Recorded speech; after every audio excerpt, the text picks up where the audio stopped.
voir des photos qui en disent long. On parle souvent de ce plastique qui se retrouve dans nos cours d'eau, dans nos océans. Et là, il y a une équipe qui s'est rendue jusqu'aux îles de la Madeleine où vraiment, là, vous voyez du plastique, en voulez-vous, en v'là. Malheureusement, c'est pas nécessairement du plastique qui arrive de chez eux, hein. C'est transporté comme ça par les courants marins. On va en parler à l'instant avec mon invité. Il est avec moi en studio.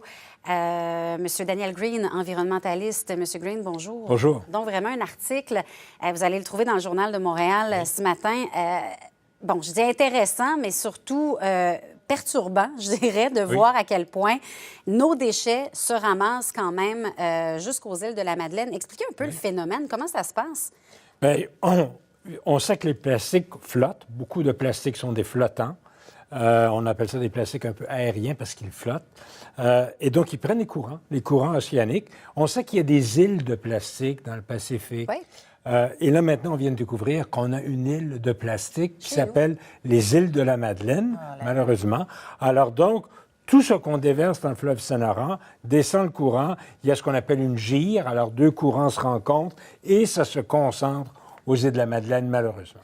Ça, c'est ce qu'on voit. Vous dites ce qui flotte, mais on ne voit pas ce qui se dépose au fond, parce que là aussi... Des plongeurs professionnels qui peuvent plonger assez profond voient des plastiques aussi au fond, parce que ultimement, ces plastiques vont se dégrader, vont devenir des plus petites particules et vont se déposer au fond.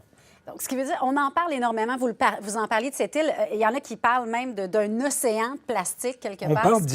On parle d'îles flottantes de plastique. Hein? On parle de notre société de plastique maintenant nous envahit, forme essentiellement des îles de plastique, mais ça, c'est ce qu'on voit. C'est ce qu'on ne voit pas et peut-être encore plus dommageable. Ces plastiques, ultimement, vont se dégrader. Il ne faut pas oublier qu'un plastique, c'est une longue chaîne de molécules de carbone.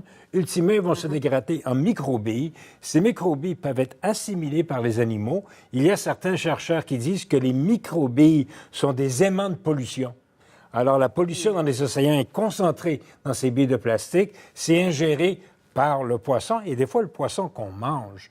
Alors donc, le plastique qui nous sert revient nous contaminer plusieurs décennies plus tard. Vous êtes ingéré par le poisson. Ça, c'est quand il ne se retrouve pas autour de son abdomen ou de justement, son cou, donc, il l'empêche de se effectivement, on a vu ces images-là, les fameux sangles de canettes de bière autour d'une tortue, autour d'un oiseau.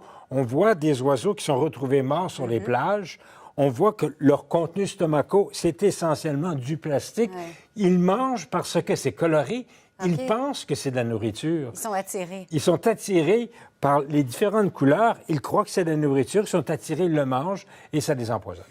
Là, bon, évidemment, il y a tout un débat sur l'industrie du plastique. En ce moment, on a l'impression que les consciences s'éveillent. Votre position, est-ce que vous voyez qu'on s'en va vers la bonne direction? Oui, actuellement, la promesse, finalement, de la consigne du plastique est une chimère. Ça ne fonctionne pas. Pour chaque bouteille de plastique recyclé, il y en a plusieurs dizaines qui se retrouvent dans la nature.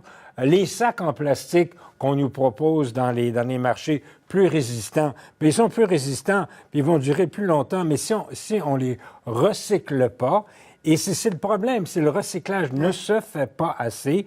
On a des montagnes de plastique accumulées dans des entrepôts parce qu'on ne sait pas quoi faire avec. Si jamais le feu prend dans ce plastique-là, ça va faire un désastre dans les quartiers.